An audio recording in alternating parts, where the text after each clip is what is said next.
Under the neon glow of downtown's endless strip lights, 4 figures slipped out of a rusted van and onto a stage for their very first public performance. The venue was cramped, its walls lined with neon graffiti reflecting sleepless nights and broken dreams. A single spotlight beat down through sickly smoke, revealing the band's lean silhouettes.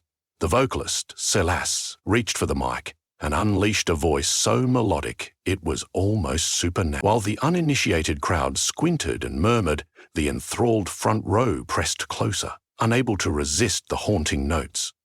No one suspected that haunting was precisely the right word. Beneath the black leather jackets, silver accessories, and bold tattoos, the band, known simply as Nightfall, was a coven of vampires. Each song pulsed with an otherworldly energy, carrying remnants of centuries-old tales. For this group, music was more than passion. It was the veil that hid their nature from unsuspecting humans. Keeping the secret wasn't easy, especially in a world fueled by social media and gossip columns. Tonight's show needed to be spectacular, but it also had to remain just believable enough for watchers not to ask too many questions. After all, fame was a double-edged sword. Every new fan was another potential threat to their greatest secret. Yet the moment Silas opened his mouth, the entire audience froze. Drums pounded like a furious heartbeat. Electric guitar soared through the murky air, and as the bassist's low growl rumbled throughout the dingy club, even stubborn patrons who'd clung to their seats found themselves drifting toward the stage, compelled by a pull they couldn't explain. By the end of the show, cheers erupted loud enough to rattle the rafters. Cameras flashed in shaky hands, capturing fleeting images of the band's almost too pale faces. Nightfall had made a mark on the city, and everyone wanted more. Hours later, the band reconvened in the back room, where frayed couches and half-empty water bottles served as the only traces of luxury. Silas wiped beads of sweat from his brow, still buzzing from the high of the performance. Titania, the rhythm guitarist, fiddled with her guitar pick, her thoughtful gaze revealing how carefully she'd been scanning the crowd. "I noticed someone lurking with a camera," she murmured. "Not a fan, though. They seemed determined." Draven, the bassist, rolled his eyes. "Paparazzi, probably. The local music scene watchers can smell a rising act a mile away, especially if we've got a fresh angle they're dying to exploit." Lucien, the drummer, let out a low laugh as he twirled a drumstick between his fingers. "We can handle them, right, Silas?" Silas paused, remembering how he'd felt the pressure of multiple lenses focused on his face. He recalled the unstoppable lure of the microphone, of giving in to the raw thirst for both spotlight and something else. "We need to be careful," he finally said. "We want to grow our following, but we can't risk leaving a breadcrumb trail leading to what we truly are." Titania gave a confident nod. "I'm sure we can pull this off as long as we stay alert. Besides," she added with a small grin, "we've got centuries of experience hiding ourselves. This time round just has a few more cameras." As Nightfall's name started showing up on flyers and local radio stations, the city's club scene recognized their undeniable edge. A swirl of cryptic rumor and word of mouth propelled them from last-minute replacement act to a genuine headliner. Their fan base, initially a small cluster of wary onlookers, grew into a loyal cult. People whispered about the band's unnerving stage presence, describing an inexplicable tingling at the nape of the neck whenever Nightfall launched into their set. Local journalists soon crafted sensational narratives. "Is there something in the water at gigs these days? Or are these guys that good?" a blogger wrote. Another op-ed raved, "They've got this mesmerizing quality, like they're drawing the life out of the crowd." None of them realized just how literal that statement was. Meanwhile, each performance provided the perfect chance for feeding. Under swirling strobe lights and the pandemonium of a mosh pit, the band would vanish backstage for stolen moments. A timid groupie would wander into the wrong hallway, only to stagger away later, dazed, claiming she felt faint.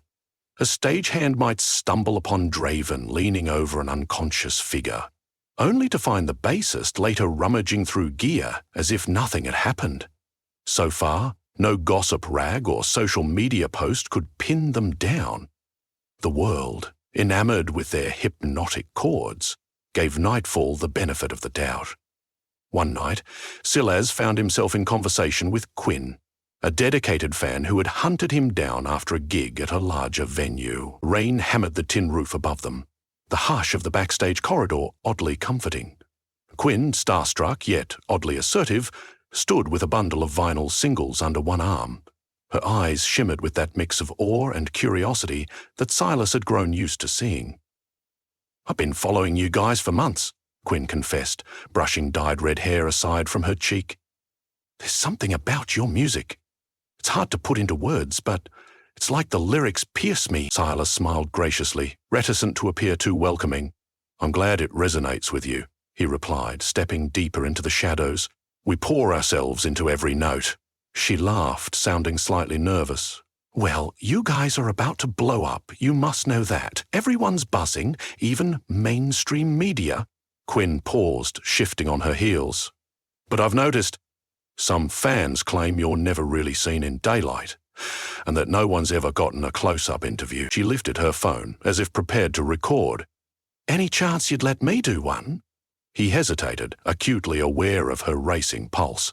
The dryness in his throat became more apparent. "We're private people," Silas said carefully. "We prefer for our lyrics to speak for themselves." Sensing her dissatisfaction, he offered a small compromise. "Let me talk to the band. Maybe we can meet at a diner sometime soon, do a casual interview." In part, he was buying time to see if Quinn was just an overeager fan or a threat. He wanted to keep her close, at least until he could gauge her intentions. As Nightfall's profile rose, so did media attention. A tabloid site ran a tantalizing headline. "Local vamp rockers, Nightfall might be hiding more than their makeup." Accompanying the dramatic insults was a fuzzy snapshot of Draven leaning over a seemingly unconscious stagehand. The photo was grainy and out of focus, so the band's manager, Rosalind, was able to deny its authenticity. Nevertheless, rumors started spreading like wildfire. Titania fumed about the article backstage on the eve of their biggest gig to date.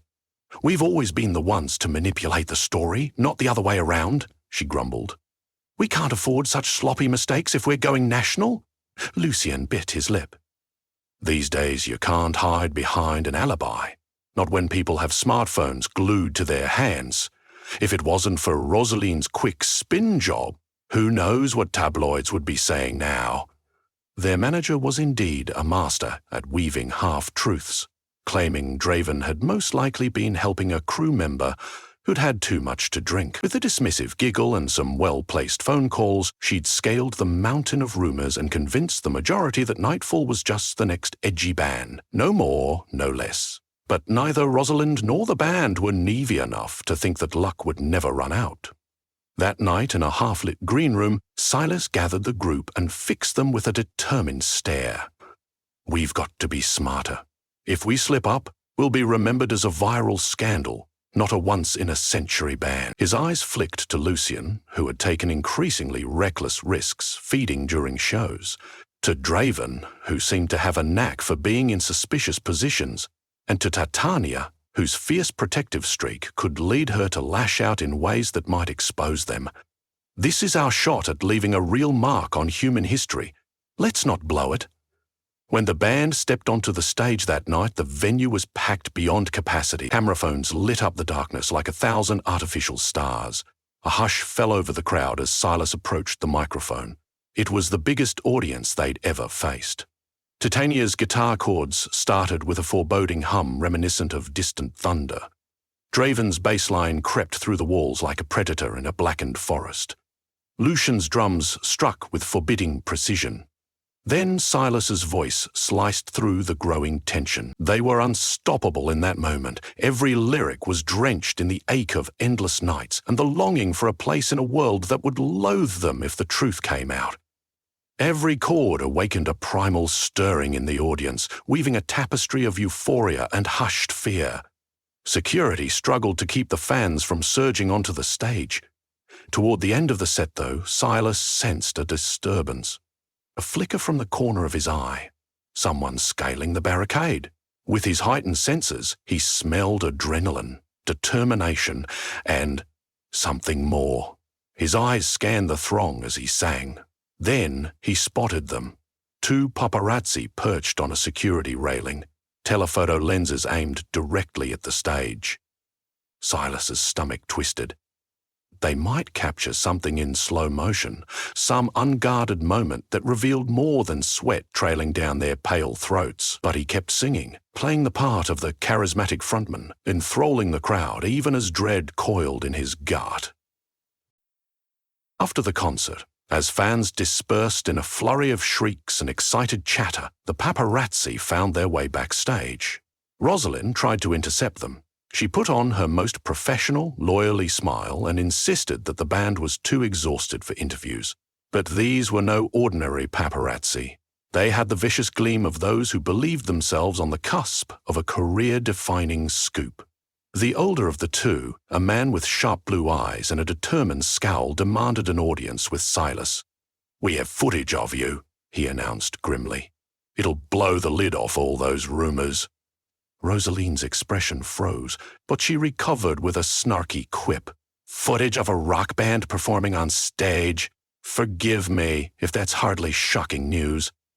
He brandished an SD card. "We have slow-motion glimpses of your frontman's eyes in mid-lens flare. They show a reflection, well, the lack thereof." "Something is off," he insisted. "You can't see a reflection of any other people, it's bizarre. Or the way his eyes glow." Rosalind put on an air of laughter and waved the claim off. "It's an effect from the stage lights. Look, we've got a show to pack up. If you want to talk illusions, go interview a magician." She escorted them out with the help of a few muscle-bound roadies, but not before they shouted threats. "We're going to run an expose, just wait, and the world will know you're not just freaks in eyeliner." That night, in the pitch-black quiet of the band's rented loft, the vampires convened around a rickety dining table. Titania perched in a corner, arms folded, while Draven paced the length of the room. Silas sat at the head, his brow furrowed in thought. "We're living in an era of unstoppable digital footprints," Titania said. She tapped her phone screen. "If they release that footage online, we'll be done." Lucian leaned forward, a rebellious glimmer in his eye. "Then we take it before it sees the light of day. We do what we have to do." Silas shook his head, unwilling to risk bloodshed that would guarantee vigilantes and law enforcement on their trail. "We've come too far to slip into violence, and we can't enthrall every suspicious paparazzo. That only leads to bigger messes." Draven exhaled, drumming his fingers on the table. "We need a plan. Either we discredit them, or we find a rational explanation for their evidence. Something that's easy for the public to swallow." At that, Rosalind chimed in, having come over to help mediate the crisis. "Let me handle the spin. I can set up a special interview or get a well-known journalist to a feature story on the band's mystique. If we pivot the conversation far enough, these guys will look like crackpots. But it's risky." Silas nodded slowly. "It's a gamble, but the best we've got. Let's do it." A week later, in the lounge of a sleek radio station, Nightfall gave its first major interview. The host was a seasoned music journalist named Layla Reeves, known for her no-nonsense approach. Cameras were set up to record for a live stream, capturing every gesture and expression. Silas wore tinted sunglasses. Lucian and Draven stuck to the shadows near the wall, claiming they preferred minimal lights. Titania allowed a single overhead lamp to spotlight her as she toyed with her guitar. Layla asked about their influences, their meteoric rise, and whether they felt overshadowed by mainstream acts. The band answered smoothly, weaving a tapestry of half-truths and captivating anecdotes from centuries of musical evolution, though carefully masked as modern experiences. Eventually, Layla arrived at the question everyone was waiting for. "There have been wild rumors about the band," she said, glancing at her notes. "Local vamp rockers is one of the more outlandish ones. How do you address speculation that you're hiding something?" Supernatural? Silas allowed the hint of a smile to curve his lips. We give our all on stage, and it can look pretty intense under certain lights. People crave drama, especially in the social media age. We're flattered, if not a little baffled. Vampires? It's like something out of a Hollywood script. But hey, we'll take the free publicity. Layla laughed, and a near collective exhalation filled the lounge. They'd turned the conversation from evidence to fun rumor. It was exactly the narrative shift they needed. As the interview wrapped, Draven winked at the camera. "We have day jobs too, you know," he teased, which got another laugh from Layla. For a moment, Silas thought they'd managed to dodge the bullet. If the public saw them as playful pretenders, then the paparazzi's scandalous footage would be overshadowed by the band's official sensible explanation. But Quinn was still out there, persistent with her personal curiosity. One night, after a smaller club performance without the cameras, Silas noticed Quinn lurking behind a stack of equipment. She caught his eye, disarming him with a genuine, anxious smile. He gestured for her to follow him to a side corridor away from the rest of the band. She looked up at him, biting her lower lip. "I know this might sound crazy, but I want to know the truth." Silas's heart pounded. With Quinn so close, he could pick up the sweet tang of her blood. "Truth about what?" he asked, in the most neutral way he could manage. She exhaled, her eyes flicking over his face. "About you. About Nightfall. I'm not just some fangirl who wants clickbait, but where I'm from, we've heard stories. My grandmother used to talk about old families wandering from city to city, never aging, never showing up in mirrors. I can't shake the feeling that there's more to your band than a stage persona." The corridor light flickered overhead as Silas considered his response. He could enthrall her, make her forget, but perhaps curiosity would only grow if she sensed she was being controlled. And something about Quinn's earnestness pulled at him. "If I told you the truth, I risk everything we've built. We'd be hunted, forced to disappear," he said quietly. She reached out to brush his hand, her touch warm and very human. "Then don't tell me. Show me you trust me." Silas stared into those honest, longing eyes and felt a twinge of an emotion he'd tried to bury for centuries. He gently pressed a cool fingertip to her throat, where her pulse pounded steadily. "I can't do that," he murmured, but in that moment, perhaps he wanted to. Despite Silas's reservations, the rest of the band discovered Quinn's attachment. Titania especially was wary, but the more Quinn hung around, the clearer it became that she wasn't seeking fortune or fame. She seemed genuinely invested in the music. And in Silas. Still, it was a calculated risk to let her stay close. Draven once cornered Silas, hissing, "Before, you always said we couldn't trust humans, that they'd betray us eventually." Silas shrugged helplessly. "Call me a hypocrite, but I think she's different." The next big challenge arrived when the paparazzi released a teaser of their so-called incriminating footage. Though the resolution was poor, it showcased Silas' eyes catching a flash of light and reflecting it oddly, almost animalistic, almost inhuman.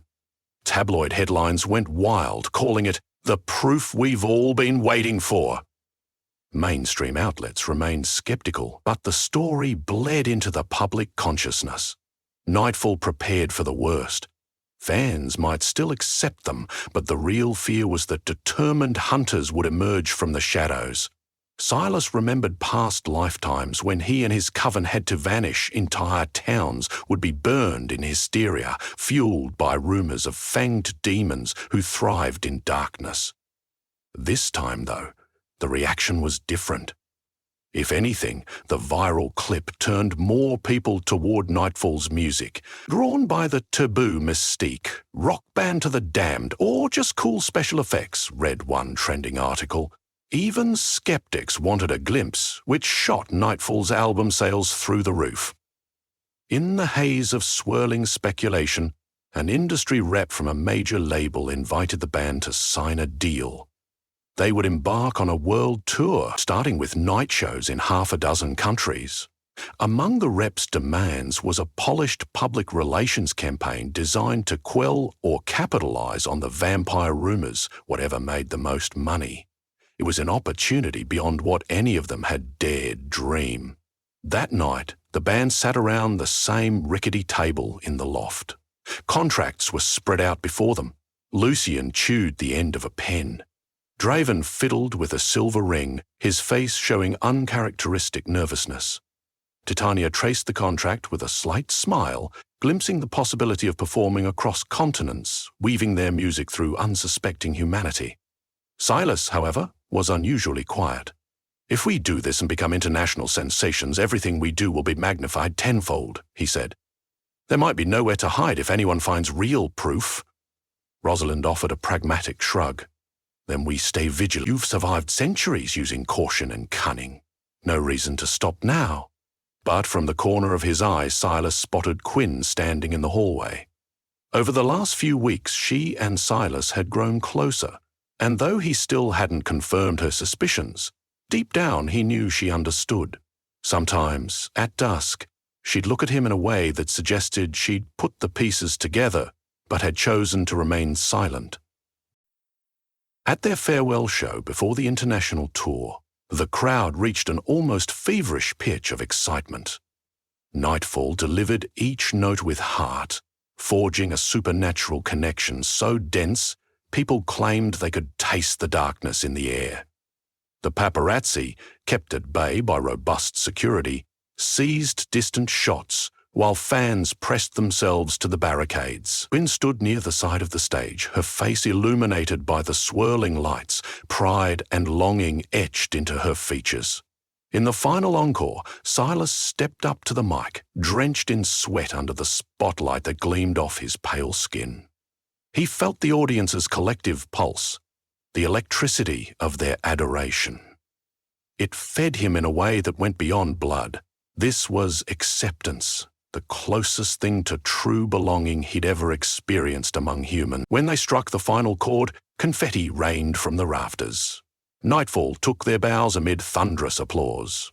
Phones recorded every second, but for once, Silas didn't flinch away from the possibility of exposure. In that moment, standing before thousands of fans chanting their name, it felt like they had already transcended the mortal constraints of rumor and suspicion. They had become legends, albeit ones with a dark secret forever lurking beneath the stage lights. Backstage, Quinn found Silas, breathless with excitement. She handed him a folded piece of paper. "Something for you, in case you need a reason to come back," she said softly. Before he could answer, she rose on her toes and kissed him gently. The world around them cooled, darkness thickened, and he felt human for just a second. When she pulled away, Quinn whispered, "I'm not afraid of what you are." The confession hung in the air. Silas tucked the note into his jacket. He didn't speak, but the soft gratitude in his eyes said enough. By the next morning, Nightfall was on a plane heading for the first stop on their worldwide tour. They had soared from seedy clubs and whispered rumors to bright lights and global stardom. Yet in the hush of the cabin, while the others dozed or listened to music, Silas sat gazing through the tinted airplane window at a black sky. He pondered the precarious line they all walked, balancing immortality against modern scrutiny. They could gain the adoration of millions, but if someone managed to peel back the final layer of deception, they risked losing everything. In the here and now, though, they had momentum and a chance to etch their names in human history, something Night Stalkers had rarely achieved without tragedy.